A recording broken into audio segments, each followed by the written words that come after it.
Hi, അസ്സലാമു അലൈക്കും. ഇന്ന് ഒരു കുറഞ്ഞ ചേരുവകൾ വെച്ചിട്ട് എളുപ്പത്തിലൊരു ചിക്കൻ മന്തി ഉണ്ടാക്കിയെടുക്കാം കേട്ടോ. അപ്പോൾ അതിലേക്ക് ആവശ്യമുള്ളതാണ് 1.5 കിലോ ചിക്കന്, അതുപോലെ റെഡ് കളറ്, പിന്നെ ക്യാപ്സിക്കം, മുളക്, പിന്നെ ചെറിയ ജീരകമാണ് കേട്ടോ, അത് 1.5 ടീസ്പൂൺ, അതുപോലെ 1.5 ടീസ്പൂൺ കുരുമുളക് കൊടുത്തിട്ടുണ്ട്. പിന്നെ 2 മാഗി കട്ട, 2 ഉണക്കനാരങ്ങ, പിന്നെ സൺഫ്ലവർ ഓയിൽ, പിന്നെ മല്ലിച്ചപ്പാണ് എടുത്തിരിക്കുന്നത്. അപ്പോൾ ചിക്കനൊക്കെ നന്നായി കഴുകിയിട്ട് ഞാനൊരു ഇതുണ്ടാക്കാനുള്ള ചെമ്പട്ടിക്ക് ഇട്ട് കൊടുത്തിട്ടുണ്ട്. ഇനി അതിലേക്ക് 2 ഉണക്കനാരങ്ങ ഇട്ട് കൊടുത്തിട്ടുണ്ട്. പിന്നെ ആ ക്യാപ്സിക്കം അന്നിട്ടത് ഞാൻ ചോപ്പറിൽ ഇട്ടിട്ടൊന്ന് ചെറുതാക്കി എടുത്തതാണ്. ഇനി അതിലേക്ക് കുറച്ച് റെഡ് കളറൊന്ന് ചേർക്കുന്നുണ്ട്. അതുപോലെ മല്ലിച്ചപ്പാണ് കേട്ടോ, അതും ഞാൻ ആ ചോപ്പറിലിട്ടൊന്ന് കറക്കിയെടുത്തതാണ്, എളുപ്പത്തിലായി കിട്ടുമല്ലോ എന്ന് വിചാരിച്ചിട്ടേ. പിന്നെ ആ ചെറിയ ജീരകവും കുരുമുളകും പാടെ മിക്സിയിലൊന്ന് പൊടിച്ചെടുത്തതാണ് കേട്ടോ. നന്നായിട്ട് പൊടിയേണ്ട, ഒരു തരിതരിപ്പോട് കായി കിട്ടിയാൽ മതി.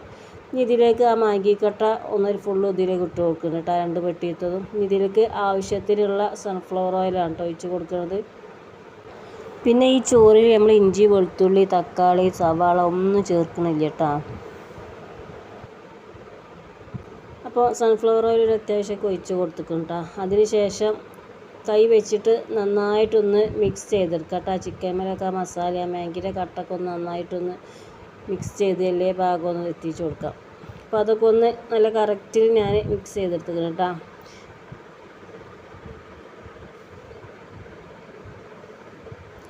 ഇതിനി റെസ്റ്റ് ചെയ്യാൻ വേണ്ടിയിട്ട് ഒരു മണിക്കൂറോളം ഞാൻ മാറ്റി വെച്ചിട്ടുണ്ട് കേട്ടോ. അതിന് ശേഷം പിന്നെ ഞാൻ പണിയൊക്കെ തുടങ്ങിയതാണ്. അപ്പോൾ ചെമ്പട്ടി ഒന്ന് അടുപ്പത്ത് വെച്ച് കൊടുത്തിക്കണം. ഇനി ഇത് ആ ചിക്കനൊക്കെ ഒന്ന് അടച്ച് വെച്ചിട്ട് ഒന്ന് വേവിച്ചെടുക്കാം കേട്ടോ.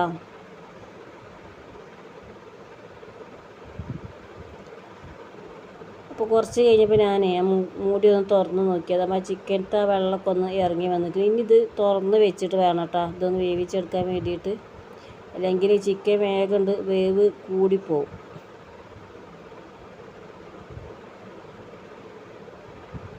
ഇനി ഒന്നാകൊന്ന് അടിമേലെ മറിച്ചൊന്ന് ഇളക്കി കൊടുക്കുന്നുണ്ട് കേട്ടോ. ചിക്കന് പൊട്ടിപ്പോവാതെ വേണം നന്നായിട്ടൊന്നത് ഇളക്കി യോജിപ്പിക്കാൻ.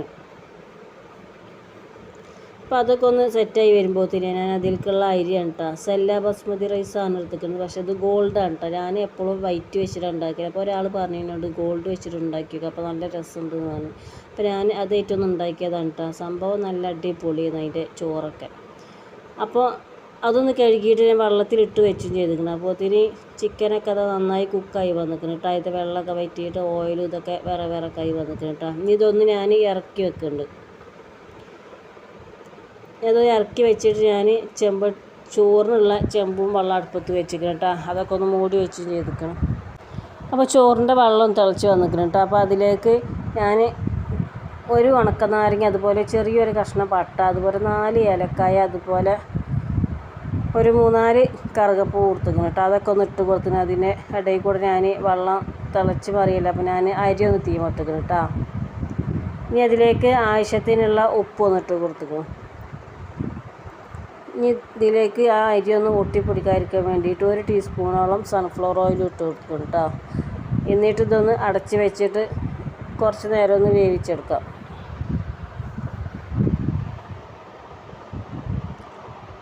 അപ്പോൾ ചോറൊക്കെ ഒന്ന് വെന്തിക്കണം നോക്കാൻ വേണ്ടിയിട്ടേ ഞാൻ മൂടിയൊക്കെ ഒന്ന് തുറന്ന് നോക്കിയതാണ് കേട്ടോ. അപ്പോൾ ചോറൊക്കെ നന്നായി കുക്കായി വന്നിക്കണം. പിന്നെ തീരെ ചോറ് മന്തിയൊക്കെ ഉണ്ടാക്കുമ്പോൾ വേവ് കൂടി പോകരുത് കേട്ടോ.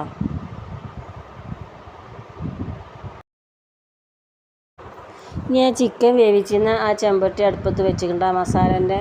അപ്പോൾ അതിൽ നിന്ന് ഞാൻ ആ ചിക്കന് ഞാനൊരു വേറെ പാത്രത്തേക്ക് ഒന്ന് മാറ്റിയെടുത്തിക്കണം കേട്ടോ. ആ ചിക്കൻ ഇങ്ങനെ അടിയിൽ വെക്കുമ്പോൾ ഒന്ന് ആ കുടഞ്ഞു പോകും, അത് കാരണമാണ്. ഇനി ഇതിലേക്ക് ചോറൊന്നിട്ട് കൊടുക്കുന്നുണ്ട്. അപ്പോൾ ചോറൊക്കെ ഫുള്ള് ഇട്ട് കൊടുത്തിട്ടുണ്ട്. അതിന് ശേഷം ഇനി ഈ ചിക്കന് ഈ ചോറിൻ്റെ മുകളിലായിട്ടൊന്ന് പരത്തി കൊടുക്കട്ടോ. അതിൻ്റെ ഇടയിൽ കൂടെ ഞാൻ ആ പച്ചമുളക് ഒന്ന് വെച്ച് കൊടുത്തിക്കണം. ഇനി ഇതിലേക്ക് മഞ്ഞൾപ്പൊടി കലക്കിയതാണ് കേട്ടോ, ഒരു 1/4 ടീസ്പൂൺ മഞ്ഞൾപ്പൊടി എടുത്തിട്ട്, അതുപോലെ കുറച്ചൊരു റെഡ് കളറും ഒന്ന് വെള്ളത്തിൽ കലക്കിയിട്ട് അതും ഒരു തുള്ളി ഒഴിച്ച് കൊടുത്തിക്കണം കേട്ടോ. ഒന്നും കൂടുതലായിട്ട് ചേർത്തിട്ടില്ല.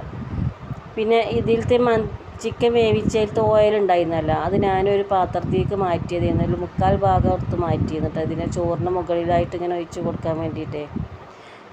ഇനി അതിലേക്ക് സ്മോക്ക് ചെയ്യാൻ വേണ്ടിയിട്ട് കുറച്ച് കണലും അതുപോലെ സൺഫ്ലവർ ഓയിലൊക്കെ ഒന്ന് ഒഴിച്ച് കൊടുത്തിക്കണം കേട്ടോ. എന്നിട്ട് അടച്ച് വെച്ചിട്ട് ഒരു അരമണിക്കൂർ കഴിഞ്ഞതിന് ശേഷം ആണ് ഇതൊന്ന് തുറന്നെടുത്തിക്കണം കേട്ടോ.